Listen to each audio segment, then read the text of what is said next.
L'élevage pastoral sahélien joue un rôle prépondérant dans l'économie des pays de l'Afrique de l'Ouest. Avec une grande diversité d'espèces élevées, il contribue à la sécurité alimentaire et nutritionnelle des ménages ruraux et urbains. À travers la composante 1 du PREDIP, le projet régional de dialogue et d'investissement pour le pastoralisme et la transhumance au Sahel et dans les pays côtiers de l'Afrique de l'Ouest, la création d'un service régional d'information sur le pastoralisme et la transhumance a pour objectif de renforcer la contribution du pastoralisme et de la transhumance transfrontalière à la sécurité alimentaire et nutritionnelle, au développement socio-économique équitable et à l'intégration régionale en Afrique de l'Ouest. L'objectif global, c'est la réduction de la vulnérabilité des éleveurs transhumants face aux risques agroclimatiques, économiques, sanitaires et sécuritaires pour contribuer à une transhumance apaisée dans les pays couverts par le PREDIP. Il s'agit plus spécifiquement d'aider à améliorer l'accès des acteurs du pastoralisme, notamment les éleveurs, à une information technique intégrée, fiable, dynamique, efficiente, pertinente au regard de leurs besoins afin d'optimiser la prise de décision. Cette composante SRIP, Service régional d'information pastorale, vise essentiellement 4 résultats.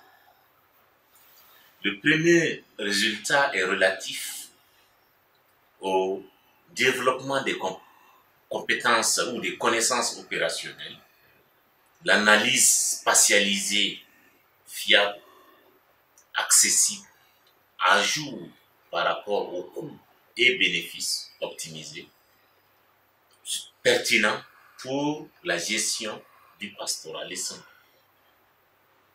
au Sahel et dans les pays côtiers. Le deuxième résultat est relatif à la diffusion des connaissances et de l'information spatialisée relative au pastoralisme et à la transhumance par l'intermédiaire de 2 outils ad hoc. Le premier outil ad hoc, c'est le géoportail. Le second, c'est la bibliothèque numérique.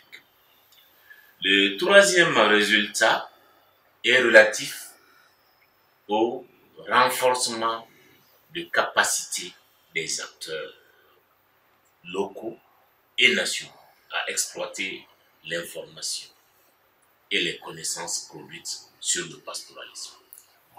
Le quatrième résultat, c'est d'améliorer l'accès des éleveurs à une information technique fiable, adaptée à leurs besoins et renforcée en vue de permettre d'optimiser leurs choix tactiques et stratégiques pour la conduite des troupes. Le service régional d'information sur le pastoralisme et la transhumance vise spécifiquement la production de connaissances opérationnelles et d'analyses spatialisées fiables et l'amélioration de la diffusion de connaissances et de l'information spatialisée relative au pastoralisme et à la transhumance par l'intermédiaire d'outils ad hoc. Le géoportail régional est un projet de plateforme de partage de l'information spatiale. Et je peux dire que c'est une initiative qui vise à favoriser l'accès à l'information géospatiale ou l'accès à l'information géographique par les États et les pays, surtout pour les bénéficiaires. Cette information est produite par le grand public et cela va permettre à chacun de pouvoir bénéficier de la création des connaissances qui sont issues de ce géoportail. L'information qui sera diffusée dans le géoportail vise dans un premier temps de façon intégrée à produire de l'information sur les dynamiques pastoraux ainsi que l'évolution des ressources pastorales dans les pays du Sahel et de l'Afrique de l'Ouest. Pour ce qui est de la bibliothèque numérique, c'est un des produits phares de ce service régional d'information pastorale. Qu'aujourd'hui, on constate que le Centre régional Agrimet et ses experts, durant l'exercice de leur mandat, ont eu à produire beaucoup d'informations scientifiques et techniques sur le pastoralisme et la transhumance. Mais aujourd'hui, pour accéder à ces informations, c'est tout à fait difficile. Cette information existe, c'est vrai, mais elle est assez éparse et peu organisée. Donc l'ambition ici, c'est à travers les nouvelles technologies, faciliter l'accès et davantage valoriser ces ressources-là au bénéfice évidemment de tous les parties prenantes autour de ces thématiques que sont le pastoralisme et la transhumance. Pour fournir l'information aux bénéficiaires et acteurs à la base, il est nécessaire de connaître leurs besoins et leurs priorités et connaître également les canaux et formats adaptés pour atteindre les cibles selon l'expert en système d'information et vulgarisation technique du projet. Dans le schéma fonctionnel du projet, l'expert en système d'information et vulgarisation technique que je suis doit, avec l'appui du dispositif, non seulement régional, mais aussi celui animé par la production, celui des pays-là, animer la production de l'information à diffuser auprès des éleveurs et agro-pasteurs.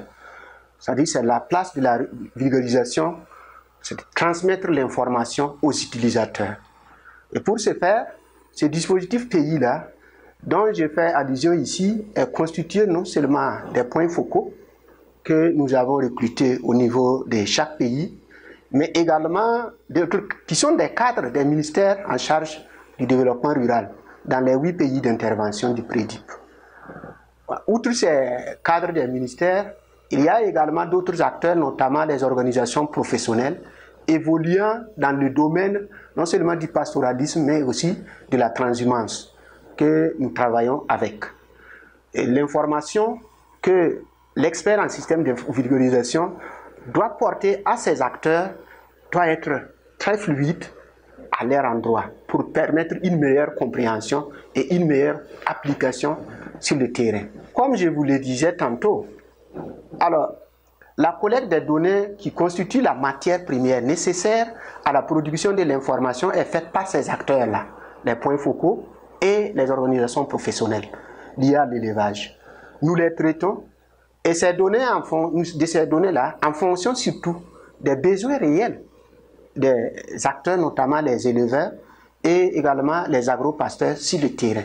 Dans le cadre de ce projet, c'est de dire que le dispositif de collecte de données est basé sur des points focaux qui sont sur le terrain.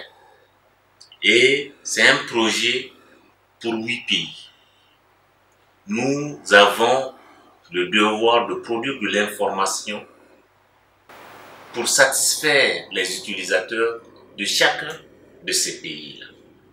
Il est important que les points focaux contribuent, que les points focaux continuent à appuyer le projet pour recevoir les informations du terrain qui nous permettront, que nous allons croiser aux données satellitaires pour améliorer la qualité et la pertinence des informations qui leur seront retournées.